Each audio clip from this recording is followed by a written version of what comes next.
to be made throughout the course of a 60-minute game that need to be made. But certainly he's in the spotlight after missing the kicks and, creeping up on 47 years of age here. You wonder, he really needs to kind of rebound from that and kind of, even for his own psyche. I know he's been through this before. He's been in the league for as long as, some people have been alive. So, even as a kicker, you still have that, that mental thing that you have to worry about is, okay, you don't want to start questioning yourself. You want to go out there, you want to rebound, and you want to make some kicks, as quickly as possible. So I suspect he'll rebound. I mean, he's a pro's pro, a good, great kicker, Hall of Fame kicker.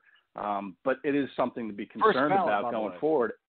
I would tend to agree. I mean, just the longevity alone and, the accuracy that he's had and throughout his career. But you hate to see the wheels fall off at the end, so you hope that's not what's going to happen here with Adam. But you need to really kind of keep an eye on that situation, certainly going forward. All right, we're going to open up week 2 to the panel here, but real quickly, I know you guys are prepping for the Falcons for tomorrow night against the Eagles against the Falcons. The Eagles had a good opener. You're still in the hunt for the Super Bowl. A lot of people, and I tend to agree with Adam and other national media, that you guys have a real shot at going to the Super Bowl. Let's not get the cart before the horse. You do have to beat the Falcons in step 2. And check off that box. So what have the Eagles done this week to get ready for the Falcons, which, make no bones about it, are going to be a good team this year as well in the NFC? Well, they practiced indoors a lot this week, even though the weather was pretty good here in Philadelphia, just to kind of get used to the noise that's going to be present here at the Mercedes-Benz Stadium.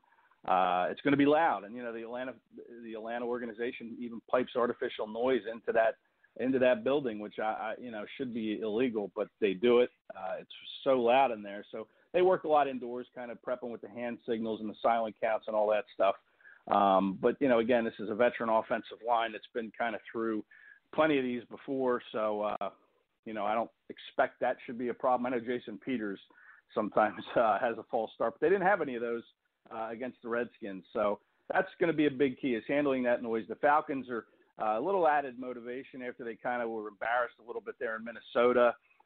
Matt Ryan threw a couple interceptions. They lost the fumble. Devontae Freeman lost the fumble. They didn't play well. Their offensive line got hurt. They lost their rookie first-round pick, Chris Lindstrom, to a foot injury, probably for the season. But the Eagles have beaten the Falcons the last 3 years, but those games have been in Philadelphia. They've been very close games, and they've played them for this will be the 5th straight year they've played them, which is a very odd happening for teams that aren't in the same division. So the Falcons are a little motivated for this, just because I think that there are still guys on that team. Matt Ryan, of course, Julio Jones is the best receiver in the game, in my opinion, that remember those losses, and they've been in Philadelphia, like I said. So they're coming down to Atlanta. This is their home opener for the Falcons. A little motivation, having lost to the Birds 3 times in a row. And the embarrassment of last week in Minnesota. So it's going to be a tough job for the Eagles to get a win here. And as far as the Super Bowl team, I mean, look, the NFC to me has so many good teams in it. I am not discounting the Dallas Cowboys. You mentioned they have to beat the Falcons, but they have to show that they can beat the Cowboys at least once when they play them this year. Because the NFC, I think, to me, is just loaded with good teams. You have the Saints, you have the Rams, you have the Cowboys, you have the Eagles, you have the Vikings. There's good teams up and down the NFC, and it's going to come down to, who gets hot at the right time, who can play their best late in the season, and even luck. Sometimes luck comes down to it. You need to have a few things go your way. So it's way early.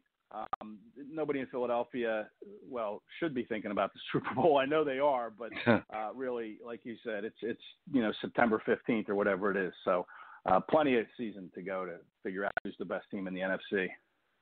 Ed, let's just be very, very clear. There's no more luck in the NFL. Just saying. There's no more luck. Yeah. Hey, and they're going to miss him against the Titans, right? I mean, wasn't Luck undefeated against Tennessee in his career against the Titans? This is true. So we'll see. We'll see what happens. Let's open it up. The panel. Let's start.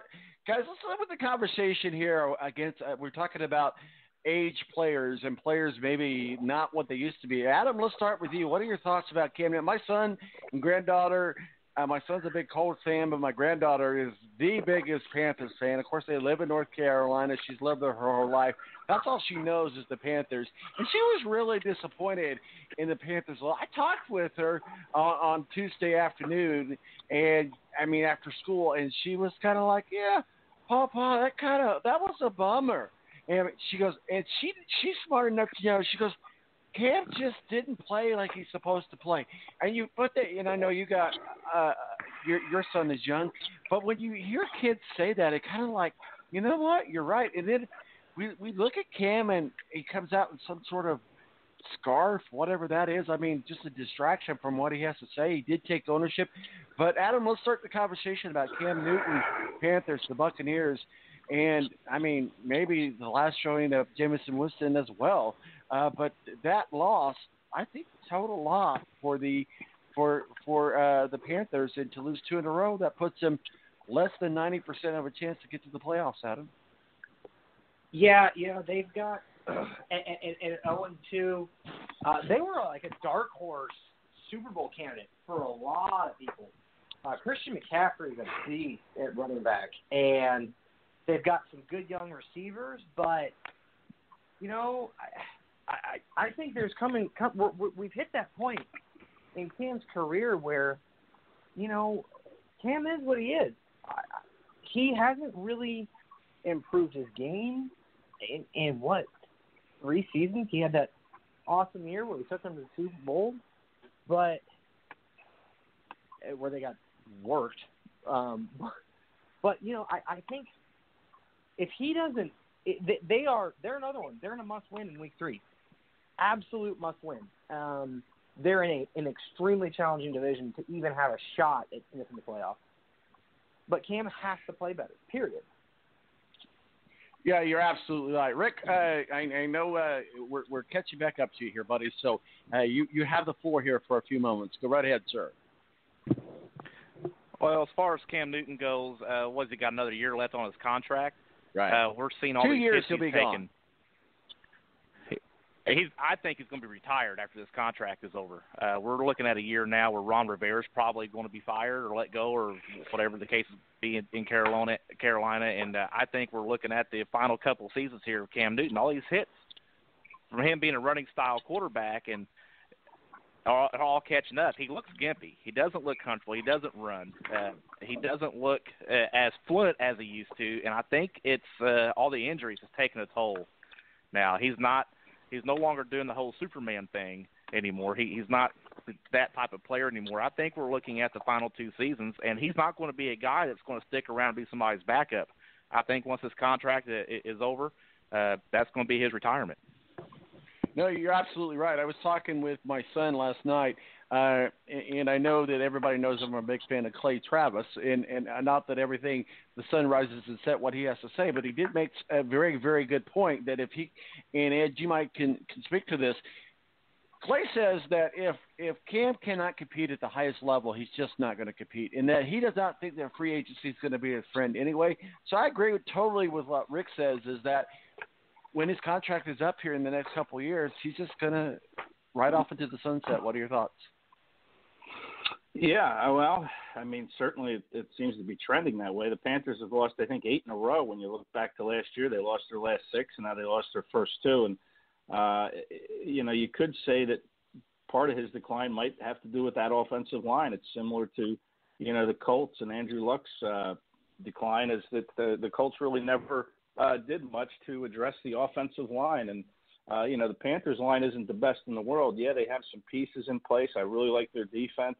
You know, they have the good weapons. Christian McCaffrey is a beast. You hate to see that kind of talent wasted on a team that, you know, may not make the playoffs. And you could probably say the same thing about Saquon Barkley in New York, another, great talent that, you know, maybe is being wasted on a bad team. But, you know, the Panthers could move on from Cam, or Cam could even pull an Andrew Luck and say, hey, I'm done. I can't do this anymore. You know, Luck has set that trend. So now you wonder, is there another quarterback that's going to do it? And maybe it's going to be Cam. But the Panthers can move on from him even after this season. He does have 1 year left on his contract. I think his salary cap hit next year is over $20 million. But I think they could release him before June 1st, and it would only be a $2 million cap hit, and that would be in dead money. But the Panthers can move on from him just as easily as Cam can move on from the Panthers. So certainly a situation that bears monitoring for sure. Because look, the Panthers to me, they were my preseason pick to win that division, and it looks like I got that one wrong.